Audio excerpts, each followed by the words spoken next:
Halo guys, Assalamualaikum warahmatullahi wabarakatuh. Saya dari 11 Kuliner 2 akan menjelaskan bagaimana penyelesaian dan permasalahan blok Ambalat. Perkenalkan, nama saya Fadila Putri Riyadi, absen 12, dan ini teman saya Mia Kartika Chandra, absen 19.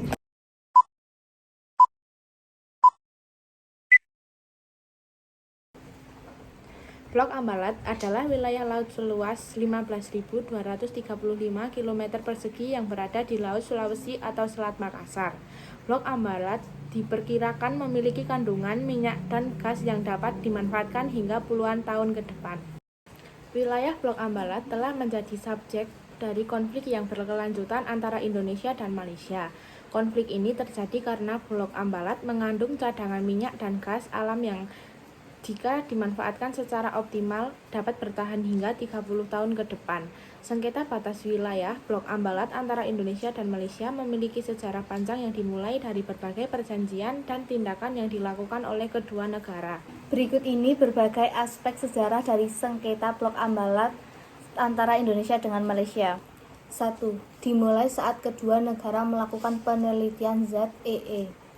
Sengketa ini berakal dari saat kedua negara melakukan penelitian zona ekonomi eksklusif atau ZEE.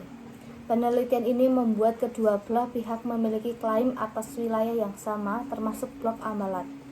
2. Perjanjian Tapal Batas. Pada 27 Oktober 1969 ditandatangani Perjanjian Tapal Batas landas kontinen Indonesia Malaysia yang menyatakan bahwa Blok Ambalat adalah milik Indonesia. Namun, perjanjian ini tidak mampu mengakhiri konflik yang ada sepenuhnya. 3. Lahirnya konflik. Konflik antara Indonesia dan Malaysia semakin memanas, terutama pada 1979 ketika Malaysia menyangkal Perjanjian Tapal Batas landas kontinen. Malaysia bahkan memasukkan Blok Ambalat ke dalam peta wilayah mereka, yang tentu saja ditolak oleh Indonesia. 4. Penyelesaian konflik.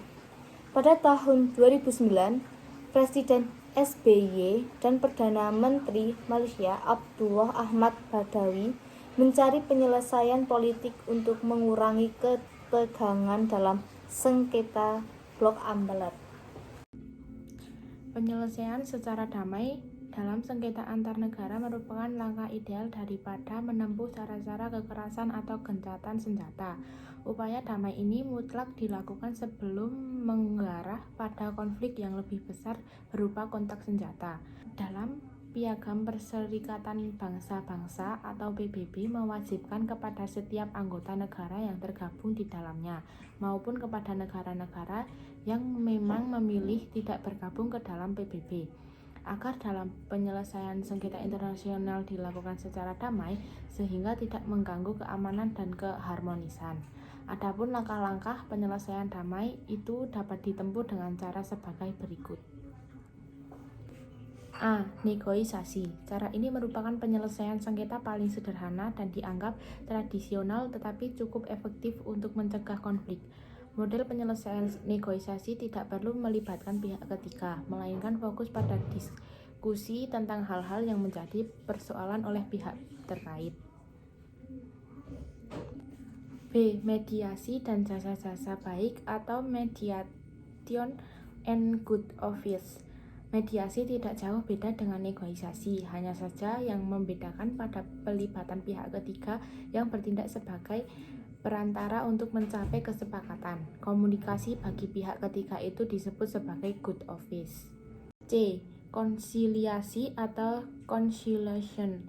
Istilah konsiliasi memiliki dua arti. Pertama, suatu metode dalam proses penyelesaian sengketa yang diselesaikan secara damai dengan dibantu melalui perantara negara lain atau badan penyelidikan dan komite tertentu yang dinilai tidak berpihak kepada salah satu yang bersengketa.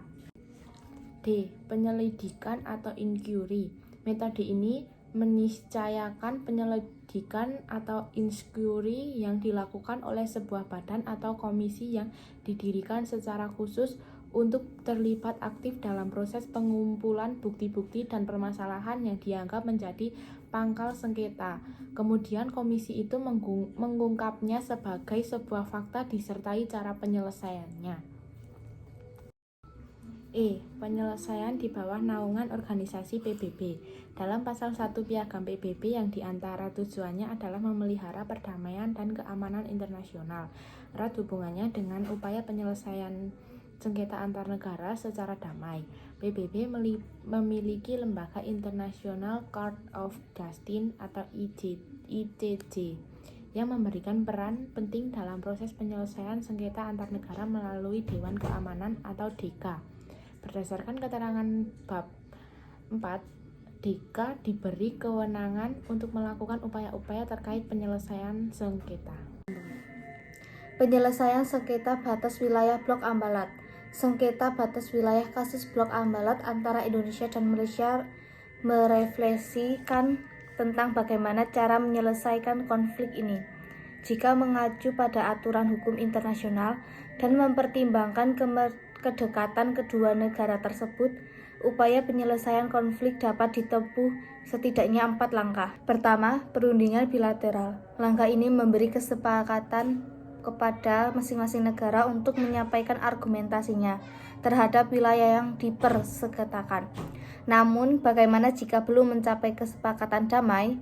Indonesia sudah pasti akan menggunakan pasal 47 UNCLOS 1982 sebagai negara kepulauan dan dapat menarik garis di pulau terluarnya sebagai patokan untuk garis batas wilayah kedaulatannya. Sementara Malaysia kemungkinan besar akan menggunakan argumen peta 1979. Kedua, menetapkan wilayah yang disengketakan sebagai status quo dalam kurun waktu tertentu.